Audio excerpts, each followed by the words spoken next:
My wife told me she was visiting her aunt, but she was actually meeting my cousin for lunch, and the photos from the restaurant showed them holding hands across the table. I thought I was so smart. Sarah said she was visiting her aunt in Portland for the weekend, kissing me goodbye with those soft lips I'd been taking for granted for 8 years. The same lips that would never touch mine again after what I'm about to tell you. The irony tastes like battery acid in my mouth now. While I was planning my betrayal, she was already 3 steps ahead of me. See, I'd been texting Emma for 2 months. Sarah's cousin Emma. 24, fresh out of grad school, with this laugh that made my chest tight and these eyes that looked at me like I was still the guy Sarah fell in love with instead of the bitter, entitled piece of I'd become. It started innocent enough, family barbecues, helping her move apartments, Sarah always saying take Emma with you to pick up the rental truck, she needs to get out more. I convinced myself Sarah didn't appreciate me anymore. 8 years together and she'd stopped laughing at my jokes. Stopped initiating. Stopped looking up from her phone when I walked into rooms. I was 31 and felt invisible in my own relationship. Emma made me feel seen. That Friday night, with Sarah supposedly in Portland, I picked Emma up at 8 p.m. Told myself we were just grabbing dinner as friends. Told myself the butterflies in my stomach were just excitement about getting out of the house. Told myself the way she'd been texting me increasingly personal messages was just her being friendly. The restaurant was this little Italian place downtown. Candlelit tables, wine list longer than my arm, the kind of spot where you take someone when you want something to happen. I ordered for both of us like some kind of smooth operator, and Emma giggled at everything I said. Her hand kept brushing mine across the table. You know, she said over our second bottle of wine, Sarah talks about you all the time, but she never mentions how funny you are. My heart hammered against my ribs. What does she say about me? That you're dependable. Stable. Good provider. Emma's fingers traced the rim of her wine glass. She makes you sound like, I don't know, a golden retriever. The contempt in her voice for my girlfriend of 8 years should have sent me running. Instead, it felt like validation. Like someone finally understood that I was more than just Sarah's safe choice. By the third bottle, Emma's foot was pressed against my calf under the table. By dessert, she was openly flirting, asking if I'd ever thought about what my life would be like with someone who actually got me. Someone who appreciated what I brought to the table. I think about it all the time, I heard myself say.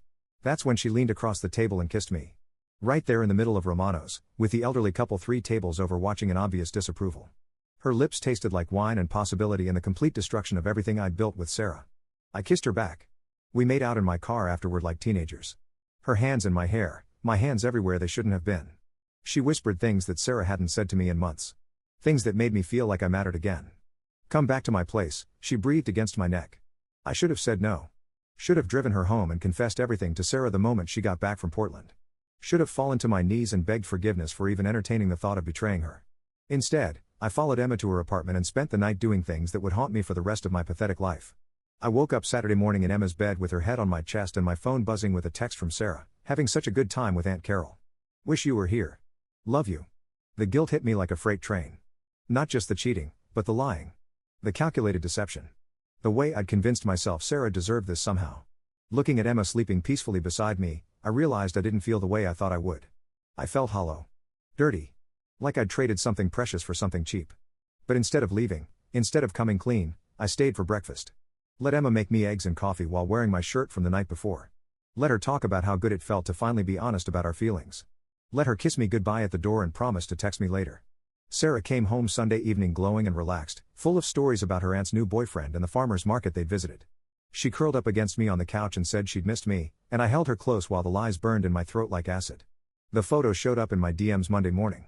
Emma had posted them on Instagram without tagging me, but someone had screenshot them and sent them to Sarah's sister, who sent them to Sarah's mom, who sent them directly to me with a message that made my turn to ice. Explain this. Now. There we were, Emma and me, holding hands across the table at Romano's. The angle made it clear this wasn't some innocent family dinner. My wedding ring glinted in the candlelight. Emma's smile was radiant. I looked happy. Genuinely happy in a way I hadn't looked in photos with Sarah for months. But the worst part wasn't the hand-holding or the obvious intimacy. It was the timestamp. Saturday, 7:43 p.m. The exact same time Sarah had texted me a photo of herself and Aunt Carol at dinner in Portland. Except Sarah had never gone to Portland. Sarah had been in the same city, at the same restaurant, 3 tables away from where I was cheating on her with her own cousin. She'd watched the whole thing happen. The woman I'd been planning to propose to next month had orchestrated this entire situation. Had lied about Portland to catch me in the act. Had probably been suspecting something for weeks and decided to give me enough rope to hang myself with. And I'd done exactly that. My phone rang. Sarah's name on the screen felt like a sentence. Did you really think I was that? Her voice was calm. Too calm. The kind of calm that comes right before someone burns your entire world to the ground. Sarah, I can explain. Don't. The word threw the phone like a blade. Don't you dare try to explain this to me. I was standing in my office bathroom, staring at myself in the mirror above the sink. The same face that had smiled so contentedly in those photos now looked gray and hollow. Like a stranger I was meeting for the first time. You sat there holding hands with my cousin while I watched from across the room, Sarah continued. You ordered wine and played footsie and made out in the parking lot while I sat with Carol, my actual aunt, by the way, trying to decide if I should walk over there and confront you or just let you dig your grave deeper. My legs gave out. I slumped against the bathroom wall, the cold tiles pressing into my back through my dress shirt. You were really there? I've been tracking your location for 3 weeks. Her voice was steady, matter of fact. Ever since I found those texts on your phone while you were in the shower. Ever since I realized my boyfriend of 8 years was planning to my cousin. The texts. Jesus Christ, the texts. I'd thought I'd been so careful, deleting them after each conversation. But Sarah was smarter than me. She'd always been smarter than me. I wanted to give you a chance to come clean, she said. I thought maybe if I created some distance, went away for a weekend, you'd miss me enough to realize what you were about to throw away. Instead, you used my absence as an opportunity to betray me more thoroughly than I thought possible. Sarah, please. I sat there and watched you touch another woman the way you used to touch me. Watched you look at her like she was the most beautiful thing in the world. Watched you be the man I fell in love with 8 years ago, just not with me. I could hear her crying now. Quiet, broken sobs that tore through my chest like shrapnel. I'm sorry, I whispered.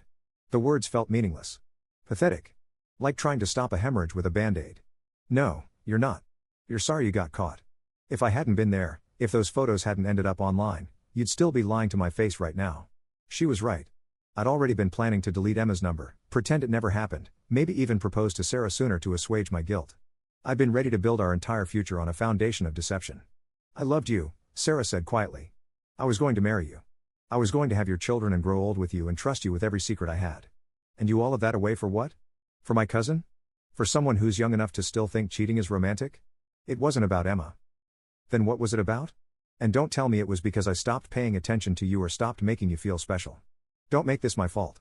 But that's exactly what I'd been planning to do. I'd had the speech prepared in my head, about how we'd grown apart, how she'd stopped trying, how I felt taken for granted. All the justifications that would make her feel partially responsible for my betrayal. Looking at myself in that bathroom mirror, I couldn't even pretend anymore. This wasn't about Sarah's shortcomings or our relationship problems. This was about me being a selfish, weak piece of who'd chosen momentary validation over the love of the best woman I'd ever known. It was about me being I said finally. It was about me wanting something new and exciting and not caring who I'd get it. There it is. Her voice was hollow now. Empty. The first honest thing you've said to me in months. The silence stretched between us like a chasm. I could hear traffic outside her office. She was still at work, probably hiding in a conference room so her colleagues wouldn't see her falling apart. I'm not coming home tonight, she said eventually. Or tomorrow night. Or any night after that. I'm staying with Rachel until I can figure out what comes next. Sarah, don't do this. We can fix this. I'll do whatever it takes. You can't fix this. You can't unfuck my cousin. You can't unhold her hand in public. You can't take back the way you looked at her like she was everything you ever wanted. The bathroom door opened and my coworker Dave walked in, stopping short when he saw me crumpled on the floor with tears streaming down my face. You okay, man? He asked. I waved him away, unable to speak. The worst part, Sarah continued, is that I still love you. Even now, even after watching you betray me in the most way possible, part of me still wants to forgive you. And I hate myself for that more than I hate you for cheating. Then forgive me. Please. We can start over. No, we can't. Because I'll never be able to look at you without seeing her hands in yours. I'll never be able to go to family dinners without remembering that my own cousin helped you destroy our relationship. I'll never be able to trust you again, and you'll never be able to trust me not to be watching, waiting for you to up again. She was right. The paranoia would eat us both alive. Every late night at work, every friendly conversation with a female coworker, every moment of distance between us would be suspect now. The relationship was already dead, we just hadn't buried the body yet. I need you to understand something, Sarah said. This isn't just about us. Emma is my family. She'll be at every wedding, every birthday, every holiday for the rest of our lives. You didn't just cheat on me, you made sure I'd have to see a reminder of your betrayal at every major life event until the day I hadn't thought about that. Hadn't considered how this would ripple through every family gathering, every celebration, every moment that should have been about joy and love. I'd turned Emma into a weapon pointed at Sarah's heart, and now it would hurt every time she was forced to see her cousin's face. My mom knows, Sarah said quietly. Rachel knows. Emma's mom knows. By tomorrow, everyone will know. Everyone we've built friendships with over 8 years, all our mutual friends, everyone who is going to be at our wedding, they're all going to know that you chose to me publicly rather than just break up with me privately. The social fallout hit me like an avalanche. Our friend group, Our work connections, our neighbors. 8 years of shared relationships, all of them about to choose sides. And I knew exactly which side they'd choose. I have to go, Sarah said. I can't do this anymore today. Wait. The line went dead. I sat on that bathroom floor for 20 minutes, staring at my phone and watching my entire life disintegrate in real time. Text messages started flooding in, Sarah's sister, her best friend, my own brother asking what was wrong with me. Word was spreading at the speed of social media, and I was about to become the cautionary tale everyone told at dinner parties. Dave came back to check on me around lunchtime. Dude, you've been in here for 2 hours. What's going on?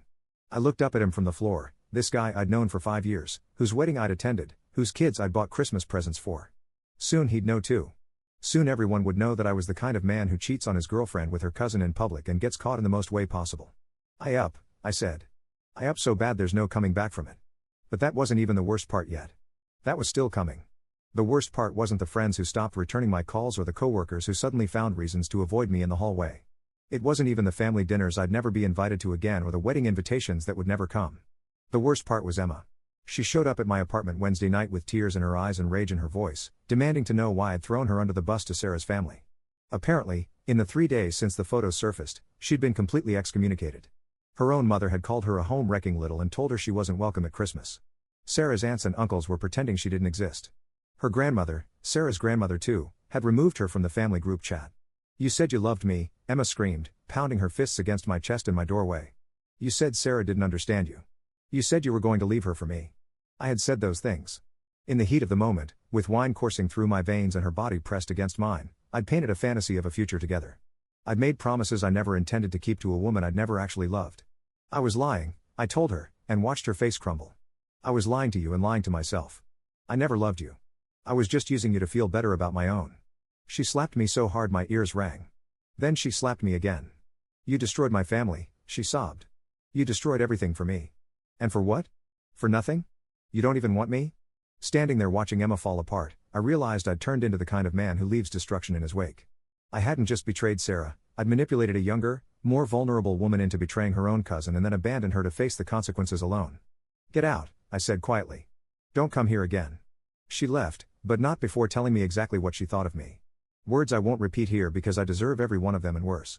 That weekend, I drove past Sarah's apartment building. I don't know what I expected to see, maybe her car, some sign that she was still in my orbit, still reachable.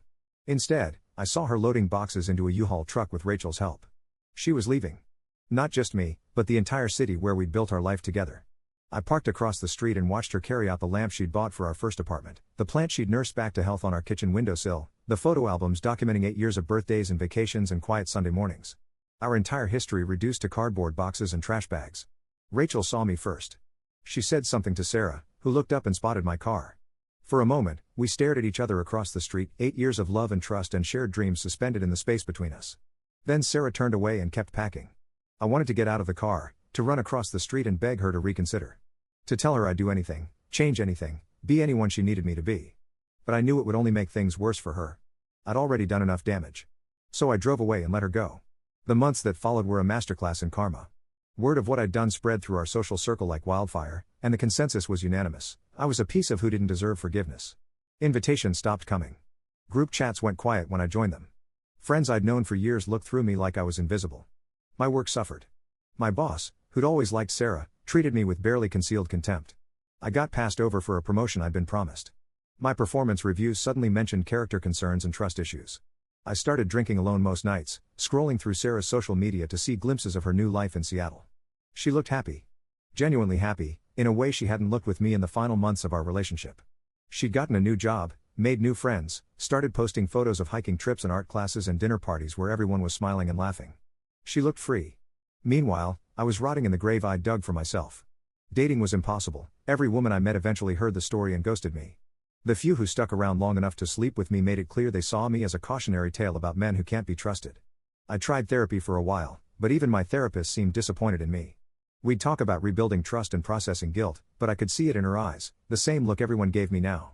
The look that said I was broken in some fundamental way, that I'd revealed something rotten at my core that couldn't be fixed with good intentions and weekly appointments. A year later, I ran into Sarah's mom at the grocery store. She was buying ingredients for what looked like a holiday meal: turkey, stuffing mix, cranberries. All the things Sarah and I used to cook together for Thanksgiving. "Hello, Marcus," she said coldly.